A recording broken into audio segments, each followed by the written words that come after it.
Hola, high fashion doll lovers. My name is Christopher y bienvenidos to my channel. In today's video, I will be sharing my thoughts on the newly released dolls from the Integrity Toys online event 7 Sins. Now, this is part 2. If you haven't, watched part 1, I'll go ahead and tag it right over here. But also, if you are new around these parts, please consider hitting the subscribe button so you can get notified whenever I have new content relating to dolls, fashion, and everything in between. Now, let's get into today's video, shall we?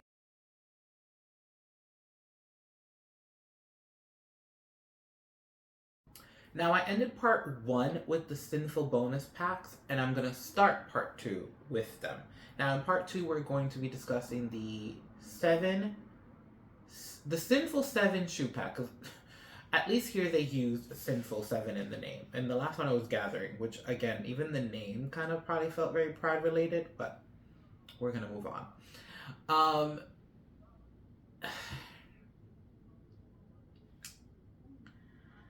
I literally only liked 2 shoes out of this shoe pack.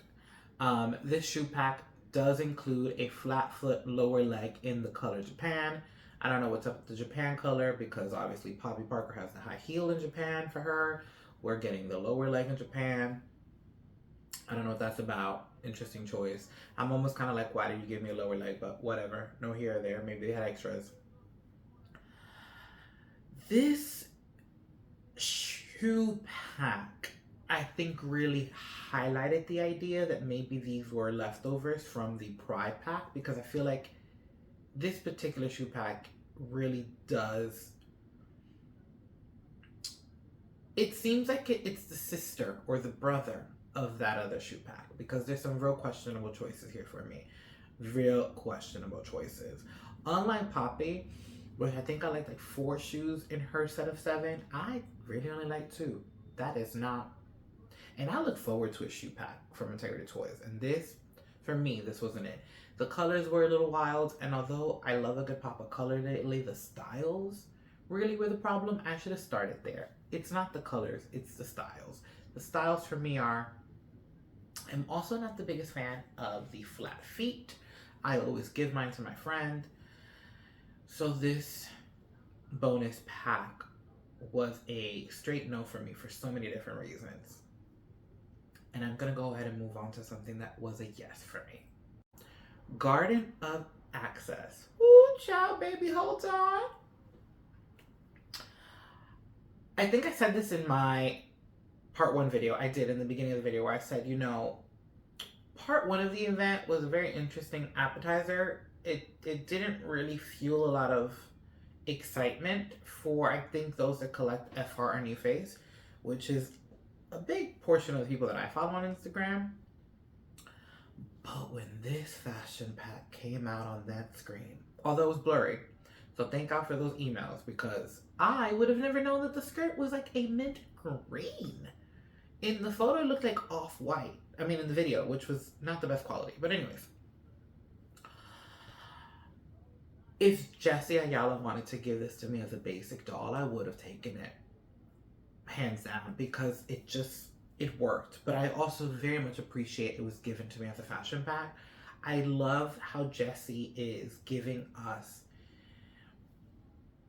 transformational looks, is what I should say. I feel like that's not something he's done very often before, but I feel like it's something that he's expanding on, and I love it. Like, I love the fact that with the skirt, it looks like a 2-piece day outfit, but once you remove the ties on the side and you just have these hot shorts, I believe he called them, and I and my mind can already envision reusing those items in so many different ways that it was one of those things where, how fast can I get it? Because I need it. I'm yearning for it.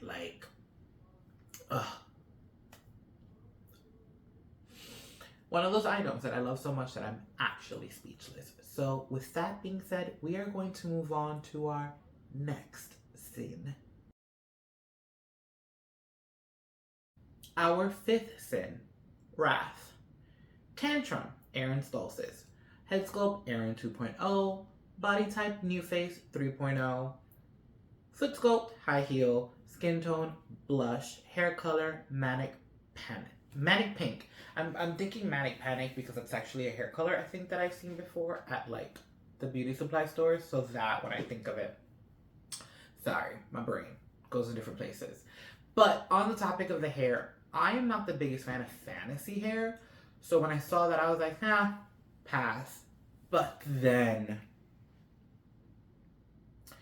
Jesse just had to once again sell me with a story. And that's something that I really love about Jesse is that he has the ability to tell these stories through fashion and really think outside of the box with these concepts. Like he was talking about the reason why he named his doll Tantrum, and how he was kind of being inspired by his toddler niece. I live with a toddler niece.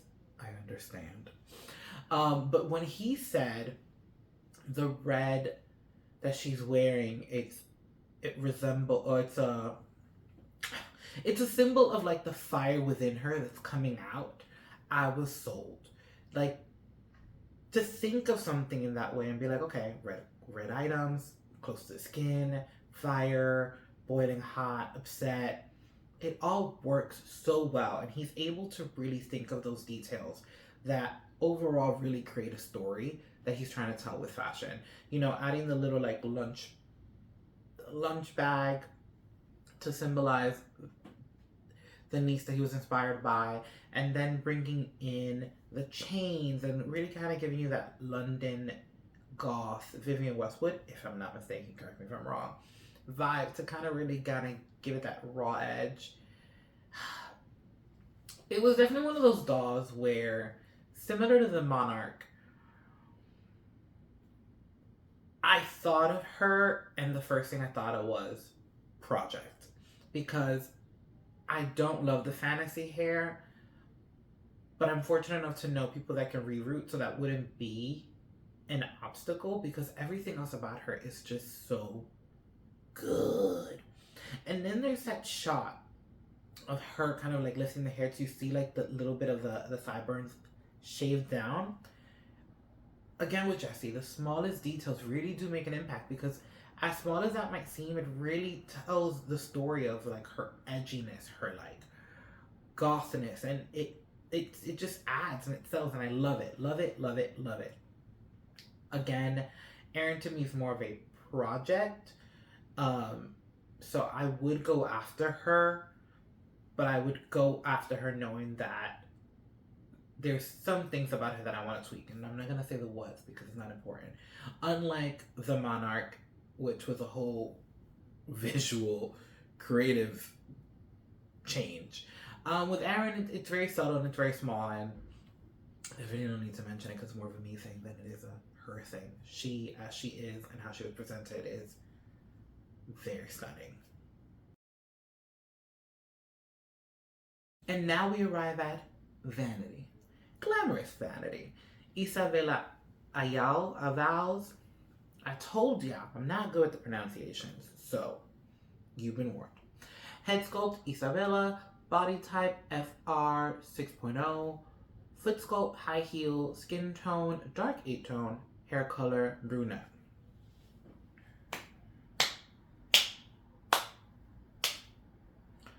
When I tell you it was a slow clap, but like a good slow clap when this came on the screen. First of all, I knew the reference immediately, and I saw some comments in the video. They knew the reference too. Appreciate those fashion sets. They knew the reference. Zendaya wore this in red by Vera Wang for a CDF award, I think it was. And I remember talking to a friend while the presentation was going on and saying like, am I gonna get the jacket also? There was this very short crop jacket with long sleeves that Zendaya wore, but was not really photographed often. I didn't really need it, but it would have been cute. Anyways, but that's me just looking for extra, because it was one of those items where I was like, I'm in love. I'm in love and I need more. I need more. And I'm gonna move on from the one you need more and focus on the hair. I don't know what factory they are getting these dolls made right now, but the artistry in the hair design is just a whole nother level. And I say recently because I feel like at the Curate event, Binna And Isha's hairstyles were also immaculate. They had like these braids and intertwined, and Isabella feels like an extension of that with her own hairstyle, and it's just a work of art. A work of art that I automatically was envisioning things, and I was like, I need to play with this. I need to play with this. I need to play with this. I need to play with this.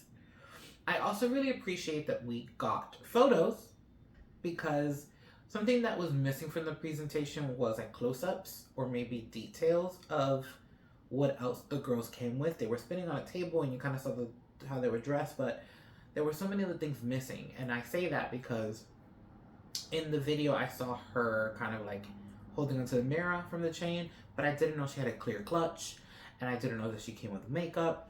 And those details really added to her overall look, I felt like, in the photos. There's a photo of her holding the lipstick in the promo photos, and I was just like, sold, done. You are iconic. And we leave it there. Isabella came to be iconic. So let's go ahead and move to our last sin. Delightful indulgence. Sorry, my brain was distracted by other things that are happening outside. Danazar, our last and final doll of the event, and Lord, was she a finale doll. Now, let's go ahead and read out her details. Head sculpt, Danya, body type FR 6.0, foot sculpt, high heeled, skin tone Japan, and the hair color, if I'm not mistaken, is dark blonde. I wrote that down incorrectly, but you can see that she's a blonde. When she was turning on that table, all I kept on thinking was, wow, I love me a glam moment. Like, I loved how odd the shape of the dress was. I loved that it was flared. I loved that she was giving grand. I loved that it was in a print. She was giving me so many different things that I didn't think I would want or need in a doll, but I wanted them. And then Jessie goes ahead and says, items can be removed and you can have a different look. As mentioned earlier with the fashion pack, Jessie really is stepping into like the transformative looks, which is something that I think we see more at East 59th Street. So I'm really appreciating this from him, because so here I have a dress that looks like a gown with a train, and then I can remove items, and then I have like this very slim cocktail gown. The versatility is just out of this world. And on top of giving me versatility with the look, I love the versatility with the screening. Well, something that I really love about Jessie, and I'm probably going to say this every time I talk about his dolls that he designs, is that I love the neutral screenings of their faces. I love to see a doll in what she was intended, but also visualize her in something else, because for me that just gives me more play value, and that's something that I think Jessie knows deep down inside and he focuses on. Because even though I didn't mention it with Isabella, these like neutral makeup palettes, but yet somewhat complementary to the look, really help with, in my case, the replay value of them, because I do play with them. So she was a phenomenal way to end the event for me. And other than that, the announcement of finally being in person again. When I tell you that I had tears in my eyes, I had tears in my eyes. It has been 5 years. Was that correct? 5 years? And to know that I went to the last in-person event, that I was fortunate enough to just experience that one time. And after just experiencing the curated event this past summer, to hear that we're finally going to be in person again just brought so many emotions, because there's so many people you want to connect and you want to like really hang out with and touch base with, because on your dailies that might not be a reality. So being there for just the few days that you're there just feels so warm. It feels like a homecoming. So excited to hear more about the where and the when and the how to get there. For the time being, overall, I would say that I think the event was really well thought out design wise. It was another reminder that I think the online events are just not it anymore, and I'm glad we're going back in person. I honestly feel like I could have just had that on an email. I didn't need the videos. That's just me personally. Kind of the live chat thing is not my cup of tea on things like that. I kind of always focus on what's being shown and not what's being said. So yeah, yeah, very happy to know that we're going back in person. I feel like the event had a little bit of every of my thoughts on the Seven Sinful event online. That's probably not the name, but that's what came out. So we're just gonna rock with it. We really are. Stay tuned and put on your notification bell